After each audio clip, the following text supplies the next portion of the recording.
Bukan cuma kamu membantu banyak orang dengan ilmu kamu, tapi kamu juga mendapatkan banyak uang. Halo, selamat datang di podcast Cerita Pembelajar. Kamu akan mendengarkan cerita mengenai pengalaman, gagasan, dan pembelajaran. Gimana cara bikin konten yang menjual tanpa terkesan menjual? Hai, balik lagi bareng aku Umar di podcast Cerita Pembelajar season 30 Passion Jadi Uang, Infopreneur Podcast. Kali ini kita akan ngobrolin tentang gimana sih caranya kita bisa jualan lewat konten. Prinsip dasar yang perlu kita patuhi sebagai seorang infopreneur adalah jangan jualan terus. Kita harus banyak sharing. Ngajarin orang dulu, bantu orang dulu, give value dulu. Ingat prinsipnya, sharing dahulu, selling kemudian. Pertama sharing dulu, kemudian kita bisa selling. Lalu ketika kita selling pun, ketika kita jualan pun, apalagi kalau kita di konten, kita jangan terlalu banyak main jualan di feed. Ini aku pelajari the hard way. Karena aku terlalu banyak jualan dulu. Dan aku menyadari, oh ternyata itu salah. Ketika kita mau jualan, kita pun harus bikin konten edukasi baru jualan nanti di slide 9, slide 10 kalau di carousel. Kalau video barulah di akhir. Dan jualan jangan langsung ke produk. Inilah pentingnya kita paham yang namanya value ladder.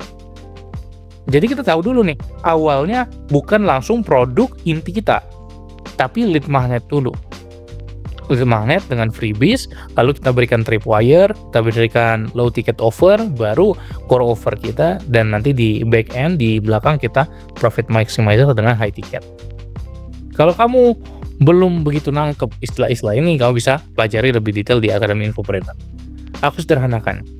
Jadi, pertama kali orang lihat konten kita, oh bermanfaat, aku suka ini, aku follow. Lalu kemudian yang kita jual apa? Bukan langsung produk inti kita, karena orang nggak akan beli.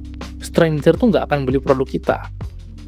Tapi kita harus PDKT dulu. Dengan cara apa? Silahkan komen, aku berikan kamu free video lagi, free mini course.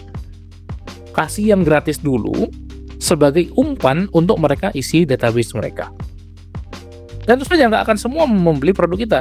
Tapi kalau ada 1.000 orang yang mengakses mini course kita yang gratis, mini ebook kita yang gratis, PDF, guide, video yang free, maka sekian persen, mungkin 10% dari mereka, 100 orang akan membeli produk kita. Dan itu angka yang fantastis kan kalau kita scale up jadi 10.000, 100.000. Maka kuncinya kita harus buat lead magnet. Lead magnetnya terserah apapun.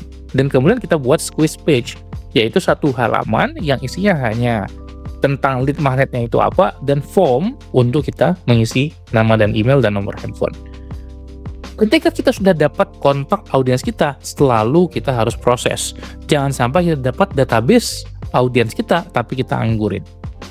Caranya gimana? Caranya kita berikan email edukasi terus, sambil sesekali kita promosi.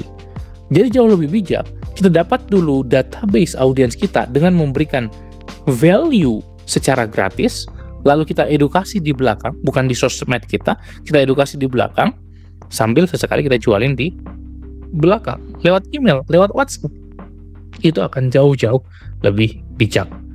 Dan dengan seperti ini, kita bisa menjual tanpa kelihatan menjual dalam berbagai konten. Kenapa dibilang berbagai konten? Karena sosmed itu konten. Email marketing pun konten, WhatsApp marketing juga konten, di website ada landing page, itu juga konten. Jadi kita bisa banget untuk kita bisa menjual tanpa kelihatan menjual, dengan cara give value, dengan cara memberikan value duluan. Dan tentu saja yang nggak bisa kita lupa adalah kemampuan untuk bercerita. Storytelling, benar-benar kuasai banget skill storytelling. Silahkan pelajari banyak course-nya, kita juga bikin di Akademi Infopreneur. Dan kalau kita udah storytelling, kita akan bisa story selling. Menarik ya? Kalau kita udah bisa bercerita, kita akan bisa berjualan dengan cerita. Bagaimana kamu menemukan origin story kamu tahu transformation story kamu, itulah yang menggerakkan audiens untuk akhirnya beneran membeli. Nanti silakan pelajari juga covert selling, penjualan terselubung, itu juga ada teknik-tekniknya.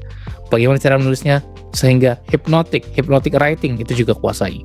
Banyak sekali skill-skill yang bisa kamu kuasai sebagai seorang infopreneur, sehingga kamu juga beneran dapat hasil yang istimewa, yang fantastis.